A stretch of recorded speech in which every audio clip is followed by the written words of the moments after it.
Hey everybody, this is Fan75, and this is Shockwave Sunday number 32. So in honor of 10,000 subscribers, I decided to bring Shockwave Sundays back so you guys could ask me questions pretty much every week. Now, of course, I can't get it to every Sunday, but, a good maybe 2 Sundays at least per month, we will be having Shockwave Sundays. So, like I said, I'm going to be answering questions from the past Shockwave Sunday, which was back in October. Now, I'm not going to be answering all of them because some of them are outdated questions by now, but I will be answering the questions that I can still make relevant today, and then I'll also be answering the questions from underneath the comment section from my 10,000 subscriber video as well. So, first off,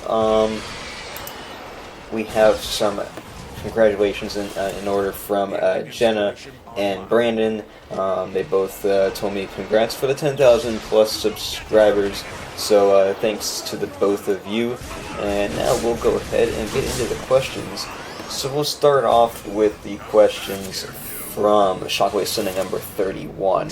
So, like I said, a lot of these are, asking questions about the new Transformers television show and stuff that's been answered already. So our first question that we're gonna be able to answer is from Josh, and he asks, what did you think of Lucas's death in Age of Extinction? Did you like his character? I did like his death in Age of Extinction. I thought it was a pretty cool death, and it brought a lot of darkness and a heavy tone to the movie. And it really showed that things are going down. He also asked, which Autobot do you think was the worst? I don't know. I liked all the Autobots actually in the film. There wasn't one that really ended up being unlikable, I think, at least in my opinion. Which Decepticon was the worst? Well, there wasn't really any Decepticons, so there wasn't really a worst Decepticon, technically speaking. Next question is from Chris Martinez. Who was your favorite human villain from the Transformers live-action films? Mine was Harold Attinger, because I thought he was ruthless and cool. And I will have to agree with you. I think Harold Attinger was a great human villain. I think he was a lot better than Patrick Dempsey's character from Transformers 3. Although I did like that as a human villain as well. I thought the villain was kind of it was something new that we didn't see in the previous Transformers films. I thought that was kind of a cool aspect of Dark of the Moon. So I like both of them as human villains, but I do think Harold Attinger was a bit better. Patrick asks, who is that Transformer that is on the night ship? Is that Leadfoot or just a normal Transformer from Cybertron? Now, when I first saw the Blu-ray and kind of really noticed this, I think that it's Leadfoot, but I could be wrong. They could just be using the same model just so that they could do less work, but if you look at the parts, it is Leadfoot's parts, so, leave up to the imagination, whatever you want to think, really, but it could really be anything. You'd have to ask the film, people involved with the film, what they were getting across there in that scene. So now we will be answering questions from the 10,000 subscribers video. So let's start off with On Formers. Oh, he also says congratulations on the 10,000. Thank you very much. His question is, what Transformers spin-off movie do you hope they make first? The one that I hope they make first is technically a spin-off in the way, but I do hope they make that Transformers prequel first. If things are not being blown out of proportion in terms of what it is, like if it's an actual film that they're making that's going to be a prequel on Cybertron, but I do hope they make that first. Now, if it's really kind of taken out of proportion and it's just kind of like a little cartoon or something, then I really don't care as much. But now, taking that out of the equation, I would like to see some kind of Dinobot spin-off, whether it would be either after Transformers 4 or before Transformers 4, but I think they would have to go after Transformers 4 just to kind of make things easier in terms of, less Cybertron scenes. But I would like to see them talk, see them interact, and kind of have a movie focus on them. I think they have the most potential as out of the characters that have been established already, unless they do some kind of prequels with, like, you know, what happened between Dark of the Moon and Age of Extinction, stuff like that. I think that'd be pretty cool too. Maybe follow Ratchet or Sideswipe or something like that. Maybe the Wreckers even. So, honestly, I think any spin-off would be awesome, so whatever they decide to make first, I'm perfectly fine with it. But a Dinobot spin-off would be cool. Next question is from Nicolay, and they ask, what movies do you want to watch in this summer at the cinema? Hashtag Shockwave Sunday. I know what you meant, so don't worry about it.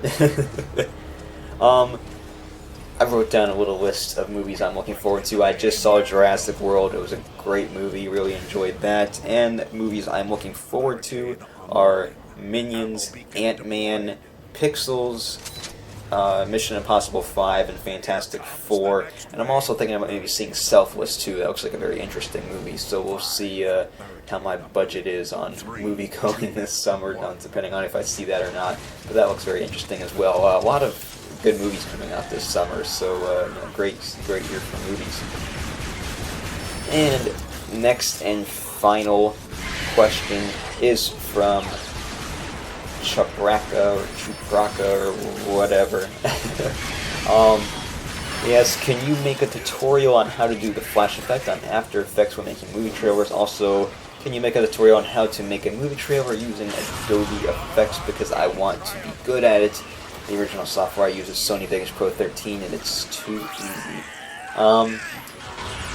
The flashing effect, I think I know what you're talking about here. I think that's kind of like the shuttering type thing that I use for movie trailers and mainly music videos that I use. Kind of that flashing black thing. For that, honestly, all I do is I take a black 1080 photo, and I just insert it a bunch of times, and I try to match it to the beats of the music, and that's pretty much all I do. I'm sure there's some better way to do it, but that's really all I do. And if you want to kind of make it a softer type flash, then you can do like a quick fade in for each flash, even though it's like a very quick millisecond of a thing. If you do like a little fade in on both sides, it kind of has that softer flash effect, which I really don't use too much. I'm thinking about starting to use that more, but that's really all I do.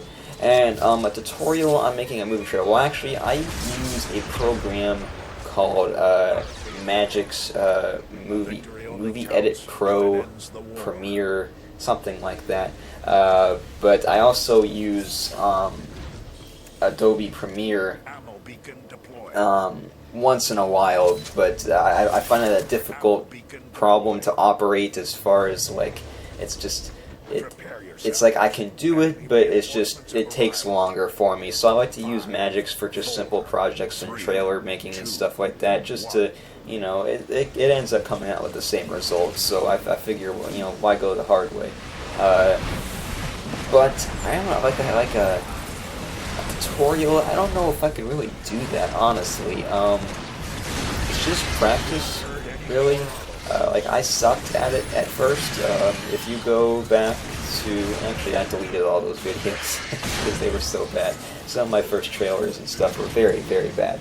But yeah, just a lot of practice and stuff.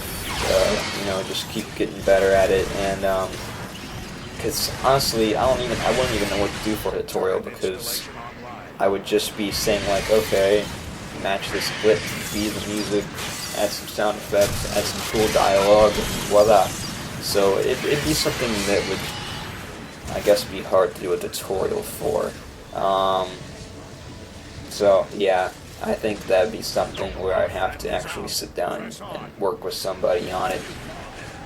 And so yeah, I doubt I would do a tutorial, but just keep practicing on it and do that sort of thing.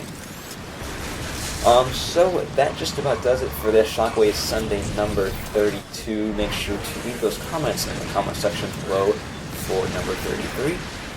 I am all at 10-5. See you guys next time.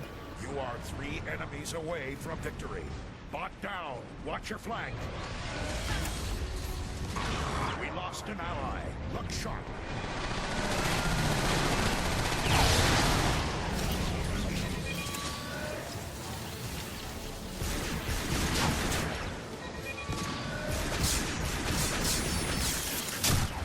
This battle is almost over.